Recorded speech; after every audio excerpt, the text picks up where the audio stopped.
Hello, welcome to Draw for Initiative. This is Tina, my lovely friend, and she's doing the series with me. And today, on the first ever episode of the series, we do have, my dear assistant, would you please hold the board game into the screen? The Bloody Inn. This is the German version, so probably you won't be able to read it. And if you can, congratulations, I'm so proud of you. Anyway. For real now, this is the game that we're gonna paint today. It's for 1 to 4 players that are 14 years or older, and it's a competitive game that is for about 45 to 60 minutes of joy in your life, if you play it. If you're interested... Joy and hate. You forgot to mention the hate. Yeah, but they don't play with Daniel. So if you have a Daniel in your life, you might have some hate at the board game.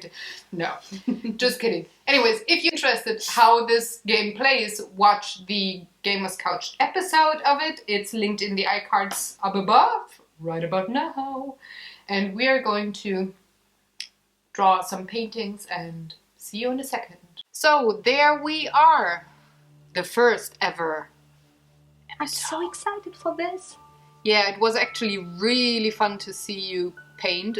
Short disclaimer for all of our viewers here. Usually I paint first, and then Tina comes over one night a week, and then she paints her piece without seeing mine, and I can see how hers, comes to life, and only then she's allowed to see my painting. Another disclaimer for the audience. My painting is with the dirty hands on the left side.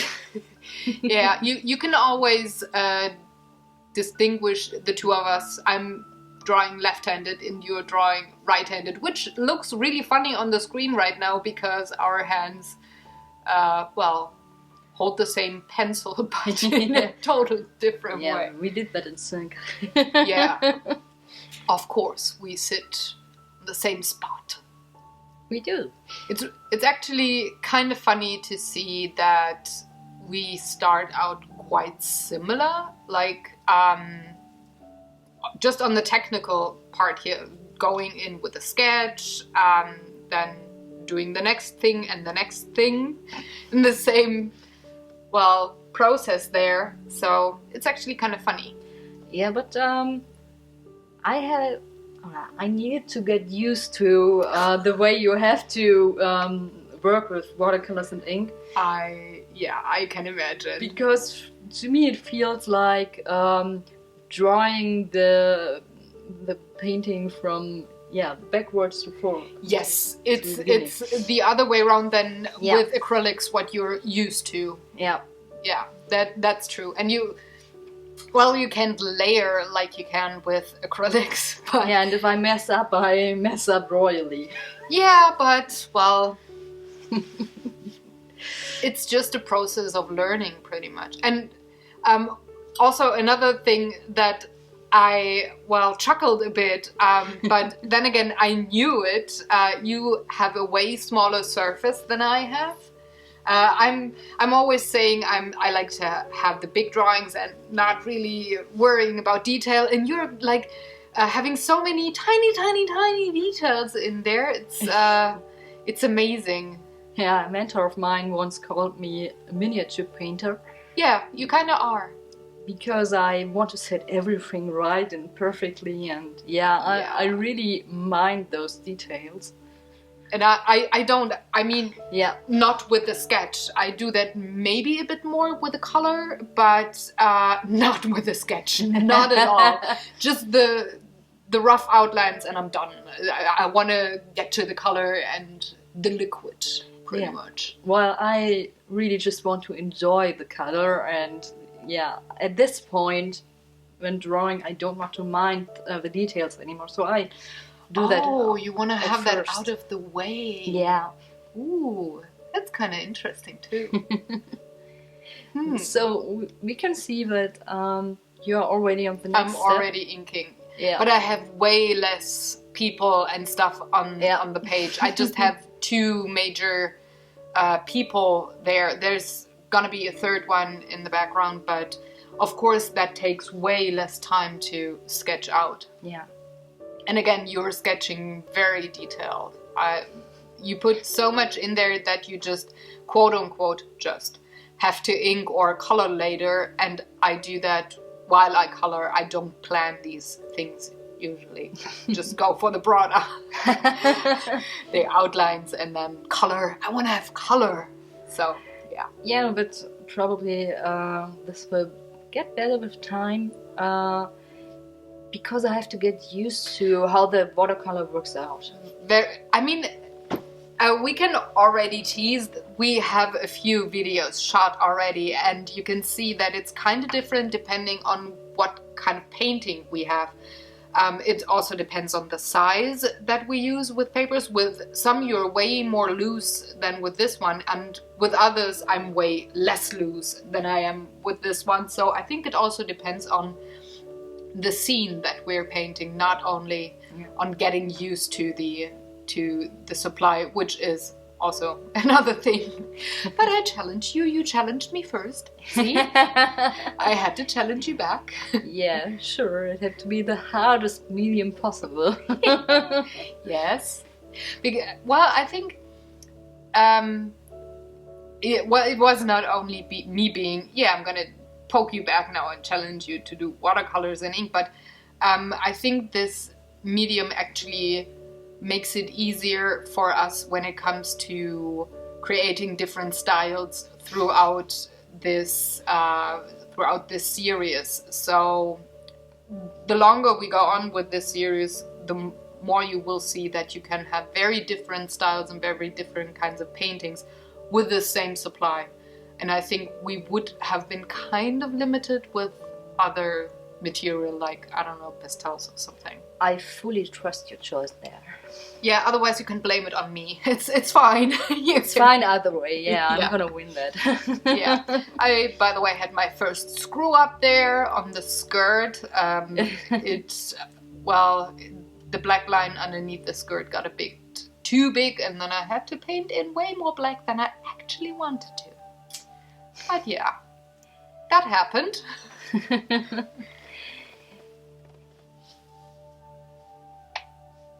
And now it's off to the coloring. I really love that clear colors that you used in the beginning. And it was kind of sad when seeing that you screwed it up again. No, it's just more shading. But after you finished that, it made sense to me, because the game is set in an older age, but clear colors wouldn't just wouldn't fit. Yeah, but it was actually covering up another screw up that's gonna happen later. But yeah, well, that also happens in art, and I think the best thing to do is make something out of it, and instead of throwing it away and being frustrated and doing it all again and then maybe screwing up again and being frustrated again. I mean, you could still go with painting it again, and at one point I probably will without the screw-ups, but still, work the screw-ups. That would be so boring. What would we talk about then? Well, I might paint it if I have insomnia. Nothing else to do. If I'm bored. But not a board game. It's really amazing. You're finally now, yay, already at the inking. And for you guys in the audience, on the left footage stream, on the upper part, you can see 2 pots of black ink. One of them is really solid black ink, and the other one is kind of grayish. Depending on how well you shake the bottle, it could also be black. And I really like how you work with these 2 different kinds of black inks in your painting. It will be way more obvious way later in the painting, but I really, really, really like it. Yeah, in the beginning I didn't dare to work with that watercolor that much.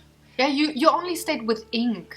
Yeah. On this that particular piece. Like 2 media in one setting, so no, it was that's too much. So totally just settled with this one. I totally get it. It's, I mean, yeah, I was kind of mean saying watercolors and ink. It's like, oh, okay. Well, it's a challenge. Gotta learn. Yeah, well, that was the purpose. So on your picture, you can see quite nicely now the background, which was what I missed out when I first looked at it. The guy who... The farmer being stupidly drunk and being on the table. Yeah. With the head on the table. Yeah. So he probably already passed away. Either passed out or passed away. That's up for you to decide what you see there. But we know the game, so... Yeah. He's probably... gone for good. Mm-hmm. Very likely. So I really liked the detail once I noticed that. Yeah, it's not obvious because he's not inked as the other two characters, so he's not obvious. You're really playing with that outlines. Yeah, sometimes I do that. It's cool. Also like her waistline. Yeah, well, I mean, if you have a girl in your painting, you gotta make her like, you know, a bit provocative and... really curvy. Very curvy. I like curvy girls. I like to paint those. I don't like the stick figures. Yeah, true. I mean, yeah.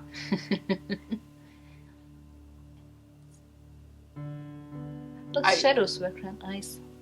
Thanks.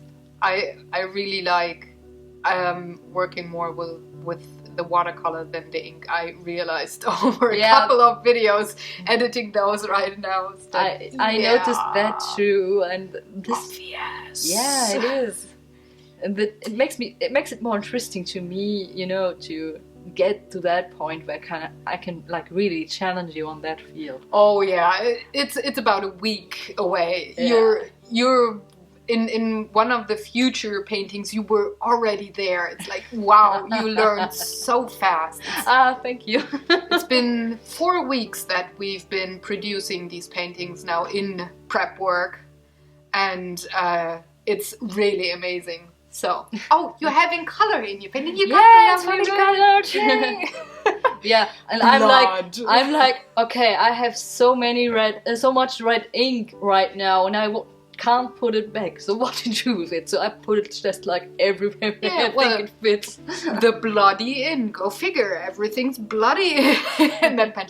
There you go. There's the light gray with the other ink that doesn't have the solid black outline. I really like how you made that shading there. But it's really hard to, you know, get a constant shading, because you see on the right half the background shading is much lighter than on the left. Yeah, that's the thing that you have to learn with ink and watercolor.